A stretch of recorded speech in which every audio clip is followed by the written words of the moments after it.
Welcome to Smart City Viewpoints at ARC Advisory Group. I'm Larry O'Brien, Vice President of Research at ARC Advisory Group. And our guest today on our first episode is my colleague, Jim Frazer, Vice President of Smart Cities. Good morning, Jim. Thank you, Larry.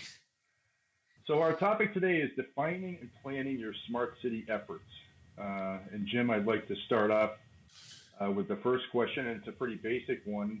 What is a smart city? Well, Larry, hey, thanks. That's a great introductory question. It's a public agency that cities, counties, states, provincial entities, nations that embrace IoT to drive digital transformation within their organization and perhaps even more importantly, with other impacted community members. A public agency touches a lot of private interests as well. There are a range of definitions of smart cities. It's a somewhat of an ambiguous term.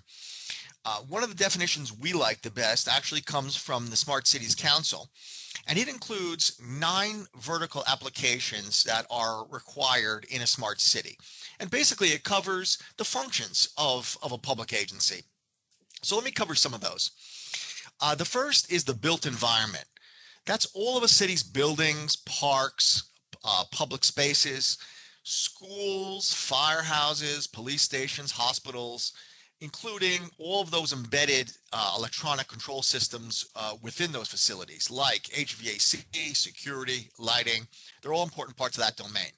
So the built environment, basically buildings, are number one. Then we have energy infrastructure.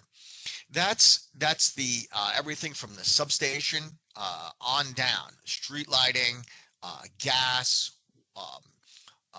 distribution assets, metering of municipally owned utilities and rural co-ops, microgrids and energy storage, as well as photovoltaic and wind power, are also increasingly important in that domain. Number 2, energy infrastructure. Then, of course, there's number 3, telecommunications. That's critical for safety and well-being, as well as for economic vitality of the community, both business and private. Broadband is, as we all know, a topic of huge discussion in this domain. It's critical for just about every business activity, as well as safety issues. In terms of business activities, broadband brings in businesses of call centers, retail distribution hubs, server farms, medical imaging, and a range of different high-wage jobs that drive the revenue of a city. Because remember, cities do get their revenue from taxes in terms of sales taxes, income taxes, and property taxes. Then number 4 in those verticals is transportation and mobility. And in many cases, this is the largest component of a smart city. So remember that roads, streets, bike lanes, vehicles, public transport, ports are all critical parts of a city. And as we all undoubtedly know, there are some very dramatic paradigm shifts that are happening in the domains of mobility, from Uber and Lyft to mobility as a service initiatives that integrate everything from bike share and bike rental and scooters to light rail. Coming in the very near future, and actually there have already been some deployments of connected vehicle technology that drives a number of safety applications. And a little farther out, we've all heard about autonomous vehicles, whether it be autonomous shuttles for people, or perhaps even sooner will be autonomous vehicle deliveries of food, for example. Then, of course, there's a range of more traditional government services that you would think of in terms of a smart city, but the IoT and digital transformation can impact all of these just as dramatically. That includes health and human services, including telemedicine, educational virtualization. As we know, college education, and even public school and education is getting increasingly expensive, and serving that remotely in a virtualized manner is certainly on the rise. including, and perhaps most importantly, to rural environments. Then, of course, there's water and wastewater. That's the collection, distribution, metering, and reclamation of water, monitoring water purity and cleanliness. There's waste management. There's an awful lot of packaged products that are bought and used today. So the collection, distribution, reuse, and recycling of that waste material is very important. Incinerators and landfills are increasingly viewed as a non-optimum way of processing the waste stream. So IoT can help that in terms of even methane gas generation at a landfill. Public safety.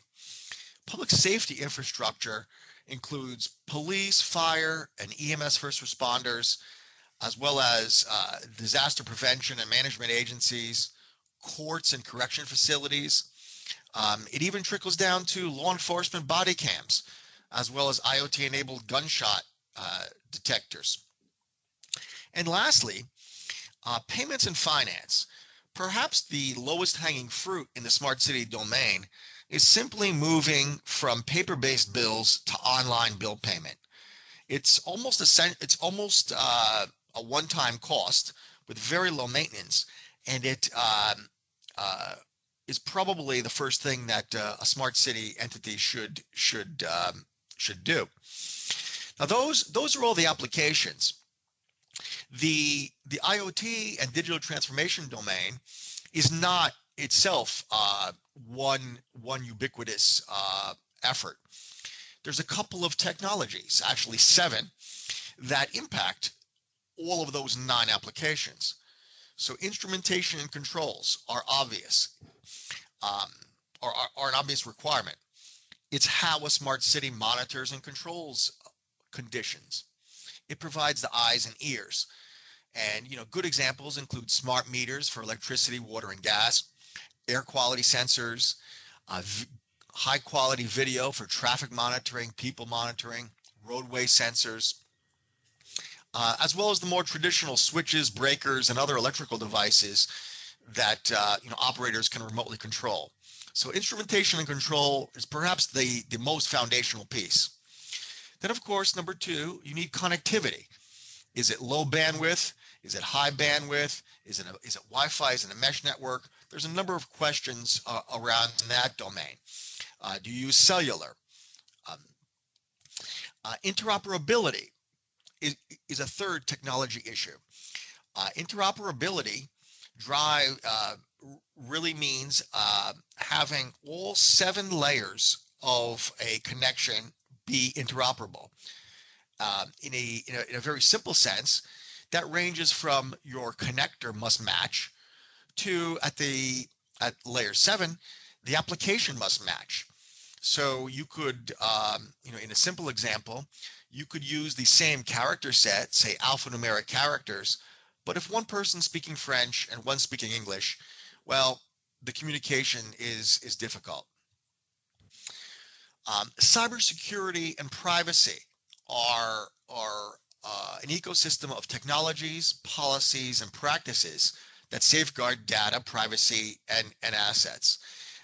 A city really should publish clear privacy rules and should implement a robust cybersecurity system. Both of these play a very critical role in enabling smart cities because they build trust. And without trust, the city may have difficulty moving some of these initiatives forward. Then, of course, there's data management, computing resources, and analytics that together drive the business intelligence that allow you to actualize on this information that you've created out of the raw data. Is that enough, Larry? Yeah, that's a lot. And I know if I was an owner operator, I might, or an end user, it's a real challenge, from that perspective about how to get started. This is an awfully big landscape of technologies and functions that you've laid out. So how do you get started? How do you ensure a successful project when you're thinking about implementing smart city technology? Good question. Larry, the smart city initiatives have been around for at least a decade. And it's that the implementation philosophy has evolved. In the first wave of initiatives, it really was suppliers that went out to the market, to the public works directors, to the city managers, to the elected officials, and even to citizens groups, and attempted to deploy their applications. However, they met with quite a bit of pushback, and were not as successful as they would have liked. And what they recognized was that they really didn't embrace the needs of the community. It was more of the scenario that they built a hammer and then everything looked like a nail. So that evolved to a Smart City 2.0 perspective, where those suppliers went to the public elected officials, the city managers, maybe directors of an agency, and asked, what is it, with a clean sheet of paper, what is it you want? That was quite a bit more successful, but it too struggled, because even a public official or a public works director don't have a complete view of what are the needs of the community. So the Smart City 3.0 effort really started gaining traction 2 or 3 years ago. I believe it was coined by Dr. Boyd Cohen. He's a professor in Spain. And it is a all-encompassing initiative of user needs from all the stakeholder communities. So while Smart City 1.0, supplier-driven, and 2.0 are driven by government decisions, Smart City 3.0 is really driven by a comprehensive group of all of the stakeholder needs. So that eliminates, in a simple example, that eliminates the problem. You might say you're building a bridge. You don't want to build a bridge and then have the bicycle community later on come to you and say, hey, there's no bike lane. We think this thing's a failure, or we're not going to support the bond issue that is funding it. So that's that Smart City 3.0 approach is very important to actually making projects happen, and after implementation being viewed as being ultimately successful. And it sounds like maybe helping some of the end users and owner operators avoid some common mistakes maybe too. Has a structured approach to Smart City 3.0 been formalized yet? That's a fascinating question, and there are a number of initiatives in that area. I'll talk about two. Previously I referenced the transportation domain, and in North America, the U.S. Department of Transportation faced many of these same issues with their goal of moving people and freight through the network in a safer and more efficient manner. And early on, they recognized that the costs of integration were orders of magnitude larger than the actual hardware and software costs. So they took a good hard look about how do we address that problem. And what they came up with was an implementation of the systems engineering process.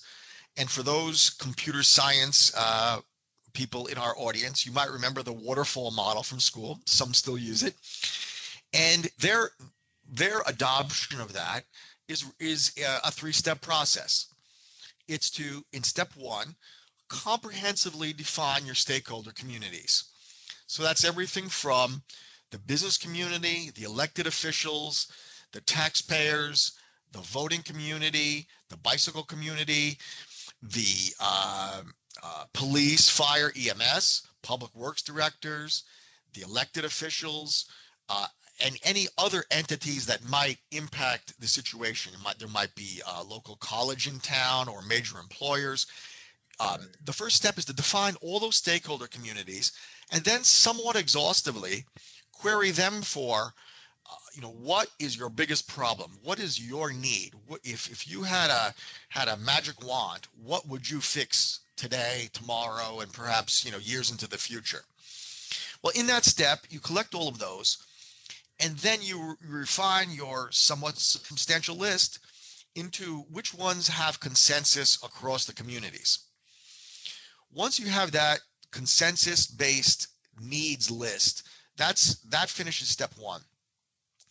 In step two, a systems engineer will transfer them and evolve them into measurable functional requirements. And that too is a very critical step, because that then forms the basis of your RFP or your project specification. And then in step three, which is a little more elegant and fine-tuned, is developing test plans so that as you move through your project life cycle, you don't deviate you don't deviate from support of those originally agreed upon list of consensus-based needs. You don't want to finish your project and either not support one of those, or perhaps work in some requirements that are not supported by a need, because that doesn't make financial sense, either. So the US DOT is driving quite a bit of smart city efforts in the digital transformation domain using that approach. It more recently, the IEEE has recognized that there needs to be a guide for what do you do on day one. And not surprisingly, they've developed and are adopting essentially the same type of philosophy, where it's define your stakeholder communities, extract those consensus-based needs, turn it into measurable requirements, and have some oversight all along the project life so that you don't deviate.